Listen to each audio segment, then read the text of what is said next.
그러면서 이제 나왔던 게 여러분들 표 작성기라는 게 튜블레이팅 머신이라는 게 있습니다. 이게 허만 홀러리스라는 거가 있는데 홀러리스 기계라고도 하고요. 이게 튜블레이트라는 게 뭐냐면은 표를 만들어주는 걸 튜블레이스라고 합니다. 그래서 세계 최초의 정보 처리 기계입니다. 이거를 이용해서 실제로 사용을 했어요. 그래서 1890년도에 인구 조사를 하는데 하는 거 있는데, 요게 천공카드라는 겁니다. 여러분들은 못 보셨을 거예요. 그죠? 저 나이 때보다도 더 나이 드신 분들이, 지금 50년대, 60년대 때, 그러니까 60년생들, 그런 분들이 옛날에 컴퓨터 할 때는 저걸 가지고 프로그래밍 코드를 짰어요. 뭐냐면은 구멍을 뚫어놔요. 여러분들 OMR 기계 알죠? OMR 마크 체크하는 건데, 여러분들 컴퓨터 사인펜으로 검정색 칠하잖아요.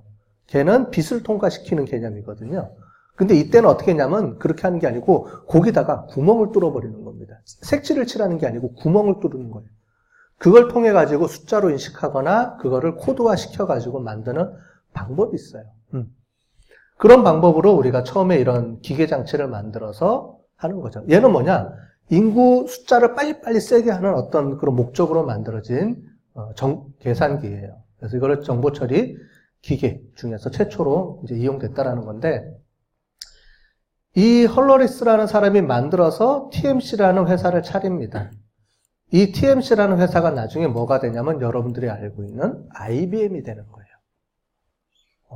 그래서 IBM이 지금 100년이 넘었거든요. 그래서 이 기계를 만들어서 성공해서 이 성공한 거를 기반으로 해서 만들어진 회사가 IBM이라는 회사예요. 목적은 이제 결국 이제 정보 처리하는 거죠. 결국 IBM의 목적 자체가 거기서 나왔다. 이렇게 이해를 하시면 되겠습니다. 그러면서 나온 게 이제 컴퓨터라는 말이 나오기 시작을 하는 거예요. 이게 뭐냐면 여태까지는 기계로 만든 장치, 기계로 만드는 장치인데 기계로 만들다 보니까 늦잖아요. 늦고 1900년도 초반에 뭐가 나오기 시작하냐면 이제 전기라는 게 나오기 시작하죠. 여러분들 에디슨이 전구를 발명하잖아요. 그러면서 전기라는 게 나오기 시작을 하죠. 그래서 이런 전기를 이용을 해서 전기라는 게 뭐냐면 전자라는 개념이 나옵니다. 여러분들 저기 위에 보면은 전등 있죠. 전등에 전기를 통과시키면 뭐가 발생을 해요? 빛이 나오죠. 이 빛이 어떻게 발생되는 거냐라는 걸 연구한 거죠. 그 빛이 뭐가 나오냐면 전자가 나오는 거예요. 전자.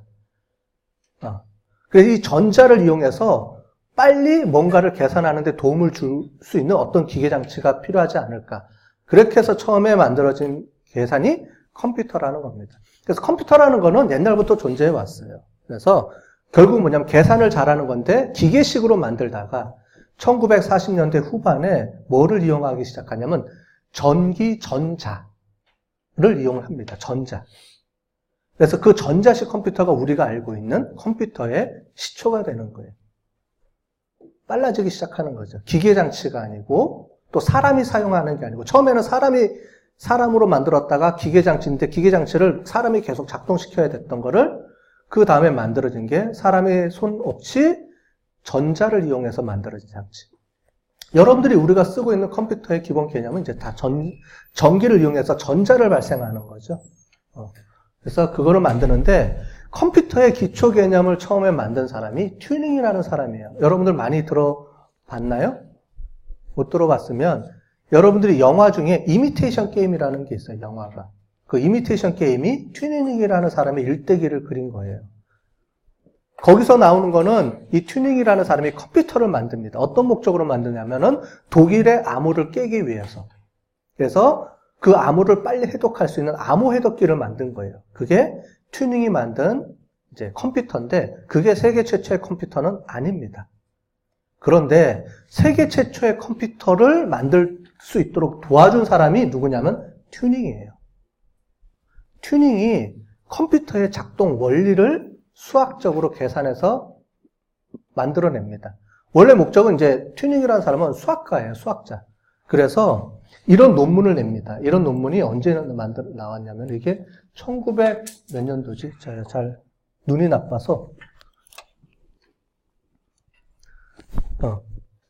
1930년대인가 아마 논문이 나왔을 거예요. 이 논문에 보면 계산 가능한 수와 결정적 문제 응용이라는 이게 제목입니다. 여기 있는 제목. 요 제목이에요. 요 제목인데 거기 보면은 숫자를 계산 가능할 수 있는 어떤 기계 장치를 고안을 합니다. 상상해서 만들어냅니다. 그 이론을 여기다가 내는데 이게 센세이션을 일으키는 거죠. 이런 방법으로 할 수 있구나 라는 걸 가지고 하는데 실제로 튜닝은 이 장치를 만들지는 않고요. 자기는 수학자이기 때문에 실제 기계 장치가 아니고 가상으로 할 수 있는 어떤 원리를 이제 올려놓게 되는 거예요. 그 원리가 컴퓨터를 계산하는 모체가 돼서 컴퓨터가 이렇게 구동이 될 수 있다는 걸 이제 만들어내는 이제 그런 거에 도움을 주게 되는 거죠. 그 전에도 다양한 사람들이 여러 가지 이론들을 많이 만들어냈는데 우리가 알고 있는 이런 컴퓨터의 원리와 가장 유사하게 만든 이런 게 튜닝입니다. 그래서 이 사람이 만든 상상의 기계를 튜닝 기계라고 하는데 이 튜닝 기계가 작동하는 원리를 이렇게 하는 겁니다. 지금 이게 우리가 알고 있는 컴퓨터하고 유사한 기본 개념으로 돼 있어요. 이 작동을 가지고. 그래서 튜닝이라는 사람이 유명합니다. 자, 이겁니다. 여러분들이 알고 있는 0이 뭐죠? 우리가 이진법으로 계산을 하죠. 이진법에 0101로 이루어집니다. 이걸 우리가 비트라고 합니다. 컴퓨터에서는. 그죠? 우리가 할 수 있는 모든 데이터는 컴퓨터에는 비트로 저장된다 그랬죠? 01로 저장이 됩니다. 자, 이런 긴 띠가 있다라는 거예요. 상상으로. 무한정한 긴 띠가 존재한다. 이걸 우리가 메모리라고 부를 수가 있겠죠. 오늘날에. 거기에 이런 값들이 계속 저장되어 있는 거예요. 그리고 여기에 이제 포인터라는 게 있어서 자, 이거는 실제로 구동되는 게 아니고 튜닝이라는 사람이 머릿속에서 가상으로 이렇게 꾸며낸 가상기계예요. 말하자면. 그러면서 이거를 어떻게 작동하는지의 원리를 논문에다 쓴 거예요. 이제 그게 이제 컴퓨터 쪽에서 이제 응용이 된 거예요. 이 사람이 직접 기계를 만든 건 아닙니다. 튜닝은 수학자였어요. 원래는 수학으로 이거를 알고리즘을 풀어내는 거예요. 알고리즘으로 이게 어떻게 계산된다라는 걸 해놨는데 이제 그거를 이제 실제로 기계 장치로 응용을 해서 만들어진 게 오늘날의 컴퓨터죠. 말하자면. 그래서 보시는 것처럼 오늘날 컴퓨터랑 유사합니다. 그래서 A라는 포인터가 있고요. 이런 프로그램을 만들어내는 겁니다. 명령어를. 그래서 이게 우리가 알고 있는 프로그램의 원리예요. 명령어가 총 4개가 존재한다. 이건 예를 들어서 한 겁니다. 현재 상태가 A라면, 지금 A라고 돼 있죠? 그리고 현재 기호가 1이라면 어떻게 하느냐? 오른쪽으로 이동해라. 그 다음에 계속 A로 놔둬라. 자, 그럼 여기서 명령어 1을 수행합니다. 그럼 옆으로 가죠?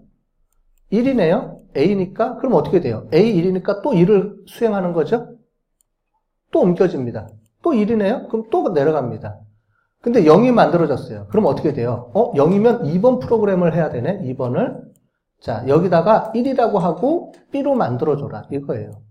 그러면 내려갔더니 이렇게 만들어지죠. 이게 지금 작동 원리입니다. 작동 원리를 이렇게 하는 거다라는 거를 고안을 해낸 거예요, 이 사람이. 그래서 1을 만들어냈어요. 그럼 어떻게 돼요? B가 1이면 왼쪽으로 이동해라. 이렇게 가는 거예요. 계속. 이런 어떤 규칙, 우리가 알고 있는 요즘 얘기하는 프로그램이라는 거죠. 규칙을 이용을 해서 숫자를 계산할 수 있다.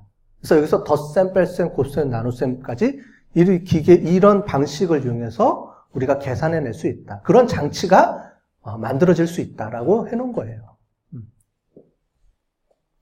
이런 기법을 이용해서 다수의 많은 사람들이 컴퓨터를 이제 만들기 시작하는 거죠.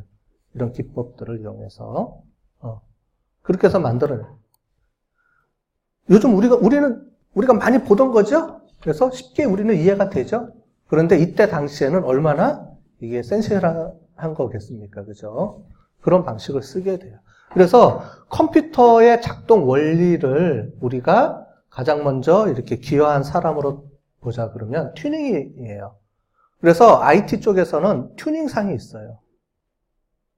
그래서 컴퓨터계에 획기적인 업적을 남긴 사람들을 튜닝상을 줍니다. 그만큼 튜닝이라는 사람의 업적이 컴퓨터 쪽에서는 지대하다라고 볼 수 있는 거죠. 이 사람이 초창기 때는 컴퓨터를 가지고 연구했다가 컴퓨터 작동을 연구하다가 뒤에 가서는 뭘 하냐면은 인공지능에 대해서 연구를 합니다. 컴퓨터가 사람을 대신할 수 있는 걸 가능하다라는 걸 통해 가지고 튜닝 테스트라는 걸 하는데 뭐냐면 컴퓨터와 일반 사람을 똑같이 해놓고 칸막이를 쳐놓고 그 뒤에서 누군가가 질문을 해서 이 사람이 컴퓨터인지 사람인지를 맞추는 테스트예요. 그걸 우리가 튜닝 테스트라고 해요. 이게 우리가 알고 있는 인공지능의 기초가 되는 거죠. 그런 기계를 만들어낼 수 있고 그거를 테스트하는 방법이 그렇게 우리가 하면 된다라고 해서 튜닝 테스트라는 방법이 있어요. 대단한 사람이죠. 어떻게 보면 이제 저 사람의 역할과 저 사람의 기여 때문에 우리가 알고 있는 컴퓨터 또는 인공지능이라는 개념들이 크게 확장을 해서 이제 오늘날까지 올 수 있었다는 얘기입니다. 그래서 보시는 것처럼 튜닝 기계와 현대 컴퓨터하고 거의 유사해요. 그래서 이런 작동 규칙이 어디서 작동하냐? CPU라는. 이 CPU라는 게 뭐냐면 여러분들이 알고 있는 마이크로 프로세서 칩을 얘기합니다. 인텔 펜티엄 칩이 CPU예요. 그런 CPU 개념에서 이제 이해가 되고, 이런 테이프는 우리가 메모리 칩, 메모리라고 우리가 부르는 거고, 그 다음에 테이프를 쓰고는 장치, 그를 입출력 장치라고 보는 건데, 이런 개념이 지금 여기에 보면 현대 컴퓨터와 연결이 되어 있죠. 이런 작동 원리가 이제 오늘날의 현대 컴퓨터에 이제 시초가 돼서 이제 컴퓨터가 개발되기 시작을 하는 겁니다. 근데 그 전에는 없었느냐? 그 전에도 다양한 방법으로 컴퓨터라는 걸 개발하려고 사람들이 계속 노력을 해왔는데, 오늘날의 컴퓨터의 기반이 되는 게 바로 이 튜닝이 만들었던 이 원리에 의해서 이제 작동이 되고, 오늘날에 하는 우리 컴퓨터는 이 사람이 만든 이런 원리에 의해서 우리가 작동을 하게끔 돼 있는 겁니다. 이해되셨죠? 그만큼 튜닝이라는 사람이 이제 이쪽에 남긴 업적이 크다라는 거를 볼 수 있겠습니다.